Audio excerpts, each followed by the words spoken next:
Here in the United States, we have taken the necessary and essential action of formally recognizing left-wing violence as a form of political terrorism that is a direct threat to our national security and the survival of our Republican form of government.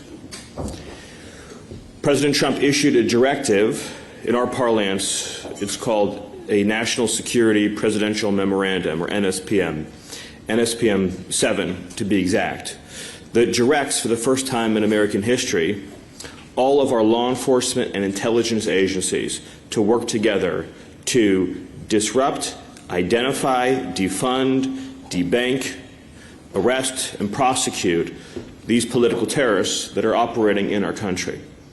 It's very important to understand that left-wing political terrorism seeks as its ultimate end the overthrow of our system and form of government.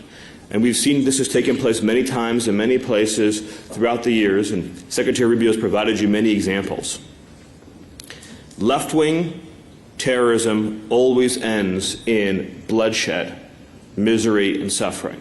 It only can travel in one direction. There's no point at which the left-wing terrorist is satisfied with his gains and ceases progressing. Inevitably, left to run its course, it always becomes a gulag. It always becomes the mass imprisonment of political enemies, the stripping of their rights and freedoms, inflicting immense pain, humiliation, suffering, in order to establish complete and total control. Control through psychological and physical and actual terror. And we have to understand that that is the scope and the extent of the threat that we face. And as Secretary Rubio also pointed out, this is an international network. Antifa, as an example, operates in dozens of countries all throughout the world. They share common networks of funding, and organization, and information sharing. And so all of our intelligence agencies and law enforcement entities should be collaborating and coordinating and working together in order to root out these organizations.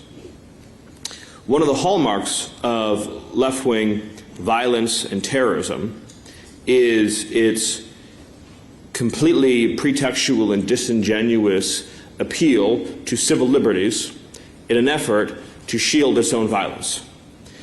This is the tactic that the left always uses to try to protect itself from facing criminal punishment. It is essential that we are wise enough and strong enough to understand that these appeals must fall on deaf ears. When the leftist, who does not believe in freedom, who does not believe in civil rights, who does not believe in any ordered notion of justice, protests that we are violating his rights, understand that he is lying to try to persuade people who are not closely following the political scene that some injustice has been perpetrated against him. We must stay the course and be completely unflinching in the pursuit of justice against these enemies of civilization. If the left is allowed to use the real or actual threat of violence to destabilize our institutions, then those institutions cannot and will not succeed. So here in the United States, for example, we saw in the recent past clear threats of violence against our Supreme Court to try to shape how they rule on upcoming decisions. The leftist does this with the full desire, intent, and understanding that the threat of violence against a public figure or their family is meant to cow them into behaving or acting or conducting themselves differently. You had the combination of a violent left-wing organization threatening our nation's highest court and the federal government and the Department of Justice turning a blind eye to it.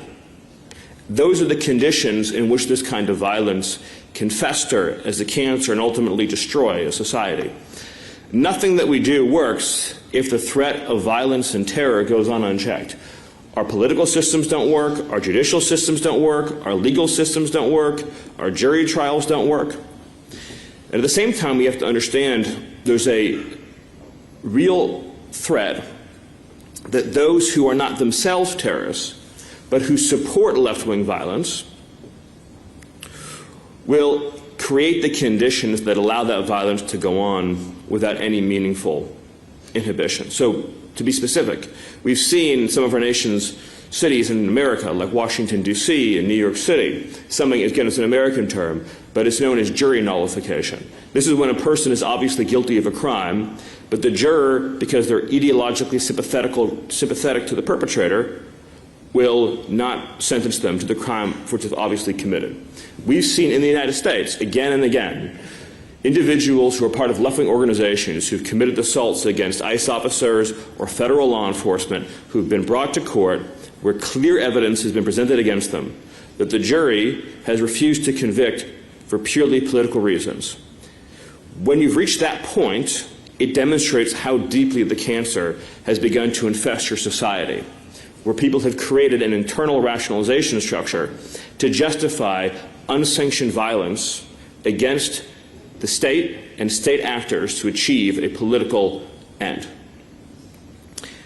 We have to use every lawful and legitimate tool that we have to demonstrate that justice will be served and delivered, and to prove that these kinds of tactics and techniques will ultimately fail. If the leftist learns and observes that their violence and criminal activity helps and ultimately succeeds in achieving their desired political end, they will be endlessly emboldened. Here in the United States, we've seen a growing and deeply alarming increase in attempted assassinations against public figures. Most notably, of course, the multiple assassination attempts against President Trump, the successful assassination attempt against Charlie Kirk, many others. This is a fatal cancer to civilization.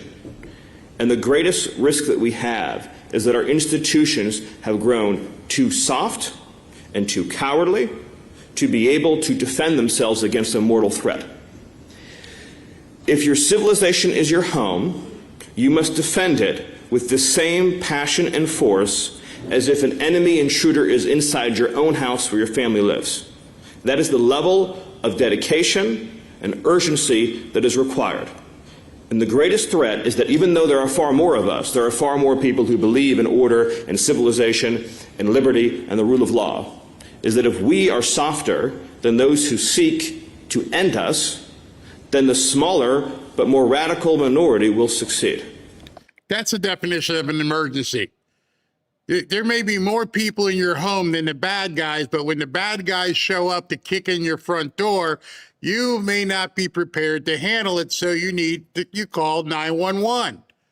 And so in this essence, they are clearly setting things up for some sort of national emergency act or, like I said, an insurrection act.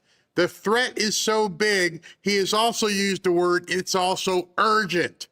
So an urgent threat is an emergency, especially when it basically seeks to change your way of life. A burglary, someone breaking in your window and to do something nasty to your wife or your daughter or anyone in your family, that is an urgent threat. It's not looking out there and saying, hey, there's a guy in the yard walking around. That may not be urgent yet. But as he said, they are already here. I don't see, as I'm watching him, he doesn't even look like he's reading off of a teleprompter. This guy is absolutely brilliant, meaning all three of these people have come up with the speeches they said. Marco was reading notes. I can't see Stephen Miller reading anything, which probably means he was the architect of this entire speech, this entire event. So they know where they're going with this. And did you find it interesting? Let me just make sure I check myself. I don't recall there was a single question from anybody in that press corps about Rubio, Stephen Miller, or Scott Bessent. They didn't touch this. And I find that very odd. It is easy to dismiss what I'm saying and to say, surely it cannot be that bad, it cannot be that dire. But again, I point to the examples in our own country where, for example, our Immigration and Customs Enforcement, which has been duly statutory authorized to carry out routine enforcement of immigration law, has been subjected to an over 8,000% increase in violent assaults. These are not one-off episodes. This is repeat, systemic, organized, funded insurrection and armed resistance against the federal. I'm sorry. Did he just say insurrection? These words have been chosen very carefully. Very carefully. So you have to listen carefully as he's saying this stuff. It's amazing. Government. There was a sniper from a sniper's nest who, using an assault rifle, tried to shoot ICE officers in Dallas, Texas. These are the episodes that we're talking about, where we have had repeated, direct, violent attacks on federal law enforcement in order to veto the ballot box with violence. And the leftist justifies this violence to himself by saying that they alone are the arbiters of what is right or wrong. Not the law, not history, not civilization, not public opinion, and certainly not God. The leftist assumes for himself judge, jury, executioner. But let's not pretend for a moment that these radical leftists, these terrorists, are operating from a place of sincere political conviction. Sure, there are plenty of useful idiots that they use who may believe these discredited ideologies. The leftist is fundamentally motivated by envy, by hatred, by jealousy. The leftist looks at what is beautiful and what is good and what is natural and is filled with envy and hatred. The leftist looks at a perfect family with the perfect life and a perfect job and perfect kids that goes to church every Sunday and is filled with a feeling of inadequacy and jealousy, and they covet, and they turn those emotions ultimately into a desire to subjugate, to oppress, and to inflict pain and suffering. It's not a coincidence that when you look at these violent Antifa demonstrations, you see any photograph of those who were assembled. To be blunt, not one of the people that is demonstrating looks like a normal person. Not one looks normal. They're all deformed in some way in their appearance, in their dress, in their mannerism. Why is that? Why, if you look at two photographs and you see a normal American street, you see an Antifa protest, why do the people that are violently demonstrating, why is there not one normal-looking person among them? Every one of them, through the course of their life and their decisions, has scarred their body and their appearance in many different ways, to the point in which their outer appearance becomes a manifestation of their inner hatred. Trust your instincts. To all people and across all civilizations, you know what normal is. You know what beautiful is. You know what good is. You know that families are right. You know that children are precious and beautiful and must be protected. You know that the criminal and the junkie and the predator is a threat to normal, healthy living. This is so much deeper than issues about taxation and regulation, although they're incredibly important. It's about normal, healthy, ordered living. And the violent leftists, for these deep-seated reasons, going back to the earliest wisdom taught to us in the Bible about coveting. And I'm not talking about rich versus poor. I'm talking about a much deeper kind of coveting. Coveting people who are morally superior, who are superior in the simple, truthful way they live their lives. People that they look at who are happy and ordered and peaceful and contributing to their communities. That burns an ember in them, and that's how you end up with the horrors we've seen throughout history, where good families are dragged out into the street and executed. And you might say, again, you're describing a future that seems impossible to conceive of. When it comes to preventing these horrors, it is the burden and the duty of good people of all walks of life to understand that you will always be accused of raising the alarm too loudly.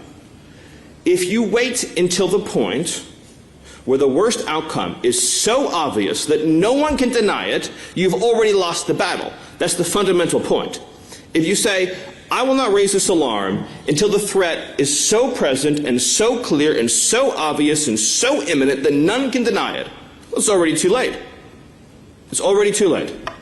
I would rather prevent a threat from occurring and be accused for the rest of my life of having falsely raised the alarm, knowing in myself that I was right, than for fear of being judged, having waited too long until the point of no return has been crossed. The good news is that we are far away from the point of no return. So all of us should organize together and work together for the good and the benefit of all the people in our societies, of all walks of life, of all persuasions, to deliver for them what they are justly entitled to, which is to live with safety, with fundamental human dignity, and with the ability to live in peace and harmony with their families and neighbors. Thank you all, and God bless.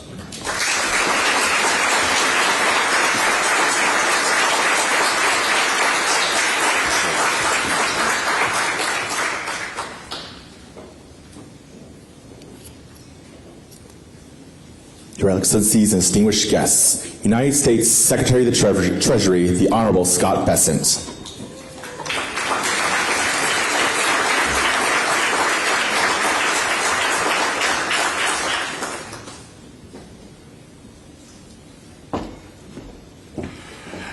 Good morning.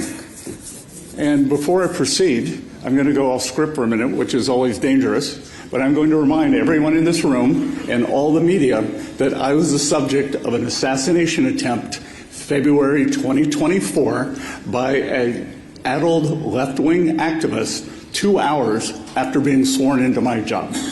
Did you guys know that? I didn't know that. I didn't know if this is new.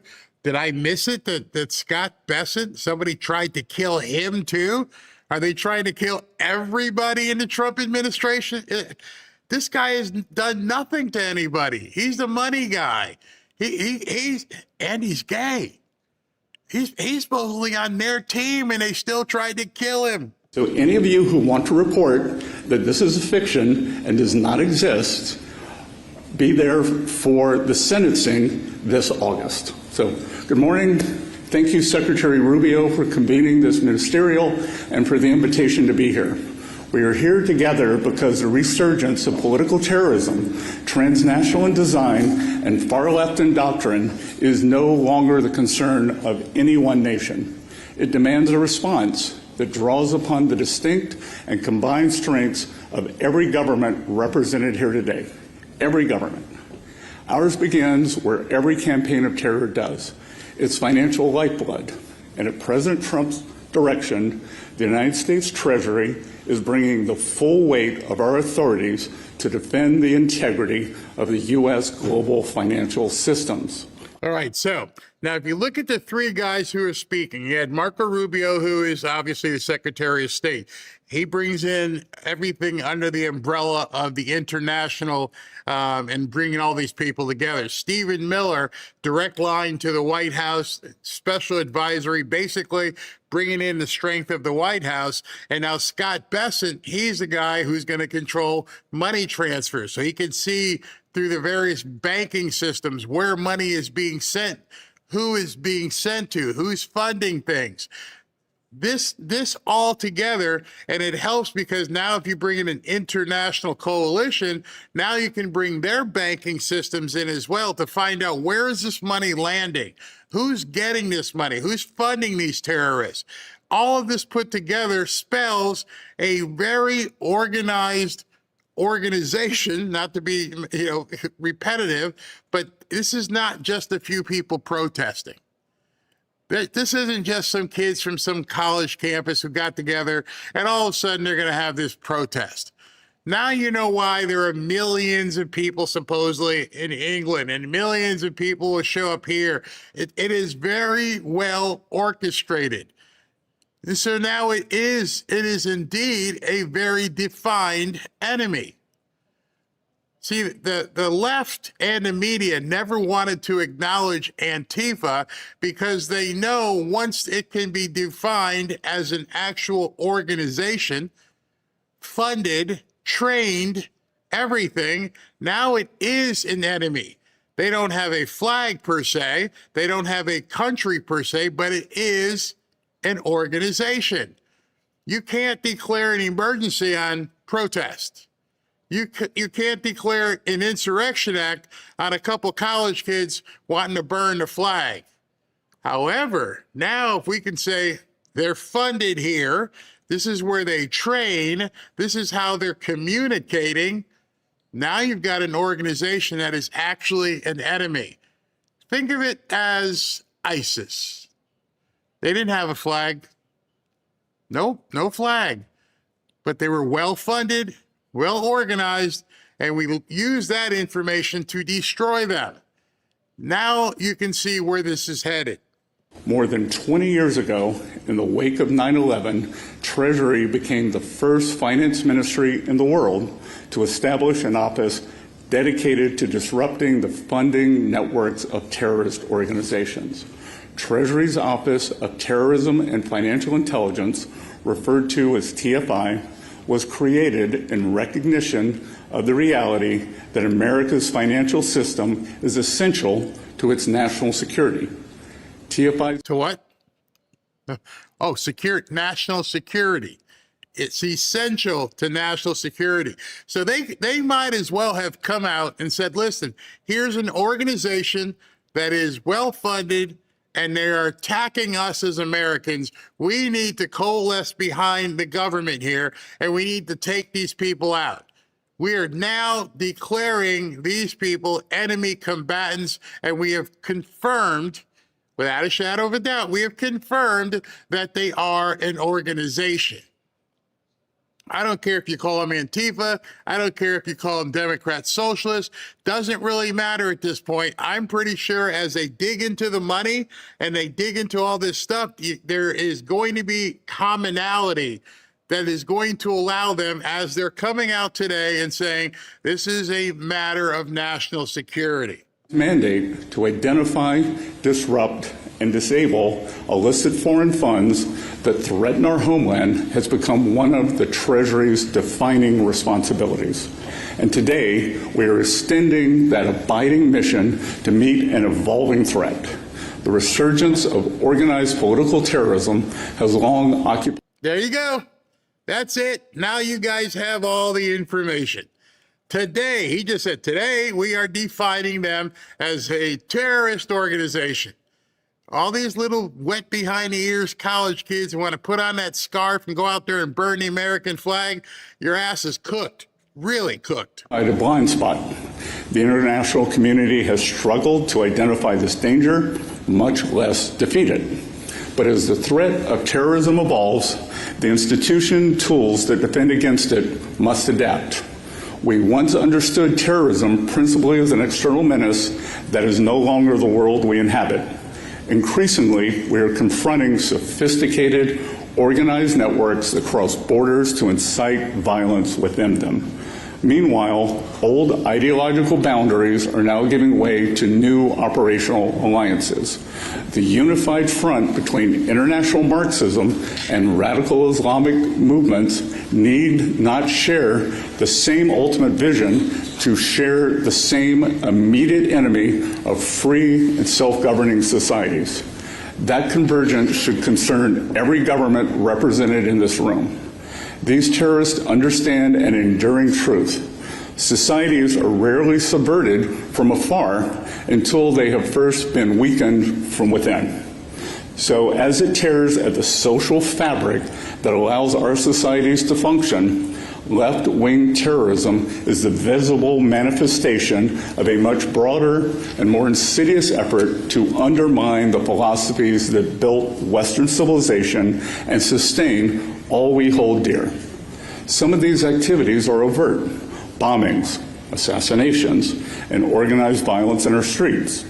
Others are quieter: campaigns to suppress speech, intimidate political opposition, and sabotage our national institutions.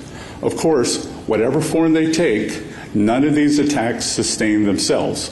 Violence requires money, channels through which funding can move, and institutions behind which it can hide. Increasingly, legitimate nonprofit and charitable structures are being exploited as a mechanism to conceal the movement of illicit funds to support political terrorism.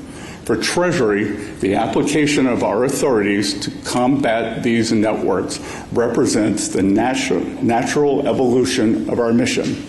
Through our Office of Foreign Assets Control, the Financial Crimes Enforcement Network, and IRSCI, we have spent decades developing the world's most sophisticated financial counterterrorism capabilities. And now we are mobilizing some of the same tools that we have deployed against terrorists abroad to confront this emerging threat here at home. We're coming after your money. It's always about the money. BLS came to me. He's like, Barry, Antifa does have a flag. I didn't mean they don't have a flag. My Little League team had a flag. I mean a flag recognized as a nation. They're not a nation, and so the media never wanted to acknowledge them as a real, source of terror. They are now. They are a terrorist organization, and they're about to meet the full weight and force of the American government. Like every form of illicit finance, these networks rely on the global financial system. It is our mandate to deny terrorist groups access to those channels. Now, we think of nonprofits and charities as good, altruistic organizations, and most of them are. We think they represent the very best of civil society. Many of them do. But the very qualities that make these institutions worthy of the public's trust can also make them appealing to those who endeavor to exploit them. At President Trump's direction, Treasury is expanding its efforts to identify organizations that abuse charitable and nonprofit structures as vehicles for illicit finance. We are examining where tax-exempt status has been exploited, where charitable entities have become financial conduits for foreign influence activity, and how those entrusted with stewardship of these organizations have instead enabled violence. Where the evidence leads, we will not hesitate to follow.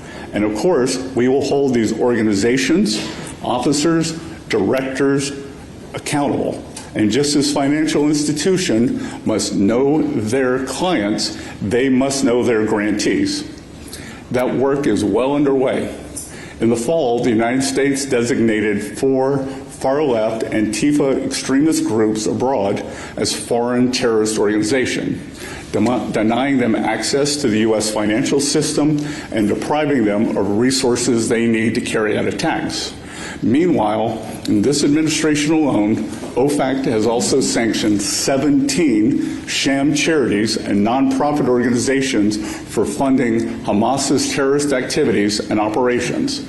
As Treasury continues to map and disrupt the flow of funding that enables these entities to operate, no terror organization should delude itself into the belief that its financing lies beyond our reach. No facilitator should assume that anonymity confers impunity, and no jurisdiction should expect to enable or harbor these activities without consequence.